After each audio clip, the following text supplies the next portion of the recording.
নমস্কার নমস্কার। ঈশ্বর আপনাদের মঙ্গল করুন, ঈশ্বরে আপনাদের আশীর্বাদ করুন। আশা করি ঈশ্বরের অনুগ্রহে দয়ায় আপনারা সবাই খুব ভালো আছেন। আমি রেভারেন্ড পার্থ চ্যাটার্জি আবার একবার ঈশ্বরের পবিত্র মধুর সুন্দর বাক্য আপনাদের সকলের জন্য নিয়ে এসেছি, যাতে ঈশ্বরের রাজ্য বিস্তৃত হয়, আপনাদের আত্মিক ক্ষুধা যাতে পরিপূর্ণ হয় ঈশ্বরের পবিত্র মান্নায়, এবং আমার জীবনের উদ্দেশ্য যেন সফল হয় ঈশ্বরের রাজ্য বিস্তার করার। আজকে যে বিষয়টা আমি বাইবেলের আলোকে দেখব, সেটা একটা অতি পুরাতন প্রভাব বা একটা বলা যেতে পারে একটা প্রবচন। কি সেই প্রবাদ বা প্রবচন? না, don't direct the wind, adjust the sail. Don't direct the wind, adjust the sell.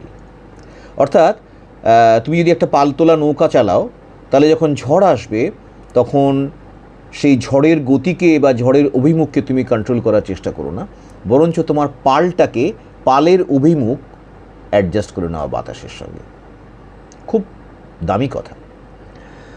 আর এর অন্তর্নিহিত অর্থ হলো, এই প্রবচনটার অন্তর্নিহিত অর্থ হলো যে জীবনে যখন আমাদের অ্যাডভার্সিটি আসে, জীবনে যখন আমাদের খারাপ সময় আসে, ঝড়ঝঞ্ঝা আসে, তখন আমাদের প্রথম প্রচেষ্টা হয় কি না, সেই ঝড়টার সঙ্গে প্রাণপণ লড়াই করব, গোয়িং এগেনস্ট দ্য উইন্ড।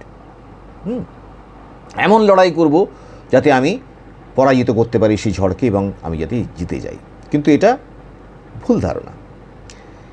এই প্রবাদ বাক্যটা আমাদের শেখায় যে এই অ্যাডভার্সিটি বা আনসার্টেনিটির সময়তে যখনই আমাদের জীবনে ঝড়ঝঞ্ঝা আসবে, তখন what we need to do, adaptability and resilience. অর্থাৎ আমাদের সেই সিচুয়েশনটার সঙ্গে অ্যাডাপ্ট করে নিতে হবে, মানিয়ে নিতে হবে, এবং রেজিলিয়েন্স, দীর্ঘ সহিষ্ণু হতে হবে।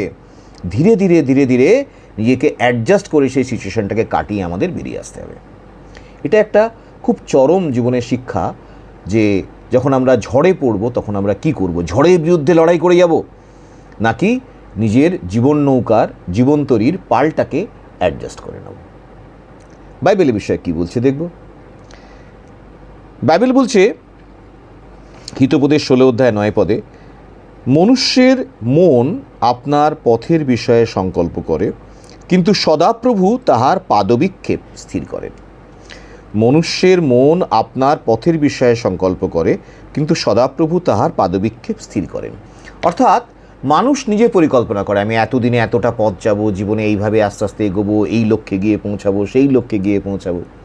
কিন্তু সদাপ্রভু তার পাদবিক্ষেপ স্থির করেন। অর্থাৎ সে কখন জোরে যাবে, কখন আস্তে হাঁটবে, কখন দৌড়বে, কখন শামুকের মতো ধীর গতিতে যাবে জীবনে, এইটা কিন্তু সদাপ্রভু স্থির করেন।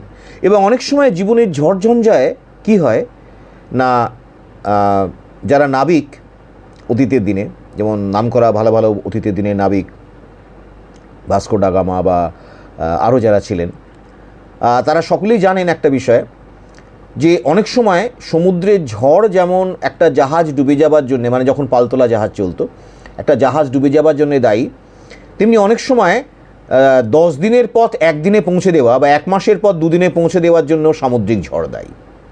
এবং সবটাই নির্ভর করে যে সেই জাহাজের, পালতোলা জাহাজের ক্যাপ্টেন কীভাবে নিজের পালকে অ্যাডজাস্ট করে সমুদ্রের সেই ঝড়ের তীব্র গতিকে কাজে লাগিয়ে সাঁই সাঁই সাঁই সাঁই সাঁই সাঁই করে জাহাজ নিয়ে বেরিয়ে গেছে, হালটাকে শক্ত করে ধরে রেখে। এবং এইভাবেই সামুদ্রিক ঝড়কে পাথেয় করে সে 1 মাসের পথ 2 দিনে পাড়ি দিয়ে ফেলেছে, অনেকটা ডিস্টেন্স অতিক্রম করে গেছে। তাই বাইবেলের কথাটা আবার দেখি এবং এটার সঙ্গে তুলনা করি। ঈশ্বর অনেক সময় আমাদের জীবনে ঝড়ঝাপটা প্রেরণ করেন, অনেক সময় আমাদের জীবনে পরীক্ষা প্রেরণ করেন, অনেক সময় আমাদের জীবনে প্রবল ঝঞ্ঝা প্রেরণ করেন। কেন?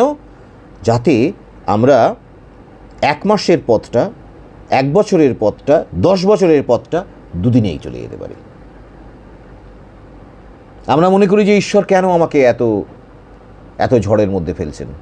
কিন্তু যদি আমি আমার নিজের নৌকার পাল, জীবনের আইডিয়াস, জীবনের চলার পথের স্টাইল, যেটাকে আমরা সেল বলছি, পাল বলছি, নৌকার পাল, জীবন নৌকার পাল, সেটাকে যদি অ্যাডজাস্ট করে নিয়ে ঈশ্বরের দেওয়া এই, ঈশ্বরের প্রেরিত এই ঝঞ্ঝাটাকে যদি আমরা অ্যাডাপ্ট করে নিতে পারি, যদি আমরা সইয়ে নিতে পারি, পালকে অ্যাডজাস্ট করে নিতে পারি, তাহলে হয়তো আমি জীবনে 2 বছর 5 বছরে যে পথটা অতিক্রম করতে পারিনি, ঈশ্বর আমাকে সেটাকে 1 দিনে, 2 দিনে, 4 দিনে অতিক্রম করিয়ে দেবেন। তাই এই সময় ইয়োবের কথা মনে পড়ে, যে শক্তি, যে ক্ষমতা এবং যে সহ্য ক্ষমতা ইয়োব সারা জীবনে অর্জন করতে পারেনি, তার জীবনের একটা ঝড়ঝাপটা তাকে তার 10 গুণ পথ অতিক্রম করিয়ে দিয়েছিল।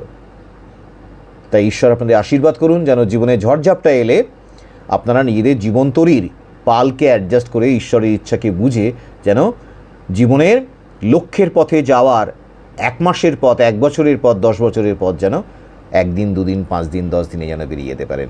ঈশ্বর আপনাদেরকে আশীর্বাদ করুন, সাহায্য করুন। এবং আমার এই ক্ষুদ্র ভিডিওটা যদি আপনাদের ভালো লেগে থাকে তাহলে অবশ্যই সাবস্ক্রাইব করবেন এবং বেল বাটনটাকে প্রেস করে রাখবেন, যাতে আমার করা প্রত্যেকটি ভিডিও বার হওয়ার সঙ্গে সঙ্গে যাতে আপনাদের কাছে গিয়ে পৌঁছায় এবং ঈশ্বরের রাজ্য যেন বিস্তৃত হয়। Amen, amen, amen.